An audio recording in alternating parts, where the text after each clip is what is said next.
بسم اللہ الرحمن الرحیم۔ السلام علیکم۔ امام رضا علیہ السلام کے کلام میں بیٹیوں کا پردہ۔ ایک مرتبہ سادات نے امام رضا علیہ السلام کو گھر پر دعوت دی۔ امام علیہ السلام دعوت میں تشریف لے گئے۔ آپ علیہ السلام نے وہاں موجود بچوں کے سر پر ہاتھ پھیرا اور پیار کیا۔ ان بچوں میں ایک لڑکی ننگے سر تھی۔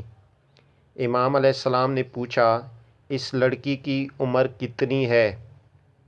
بتایا گیا 5 سال۔ یہ سن کر امام علیہ السلام نے اس کو خود سے دور کر دیا۔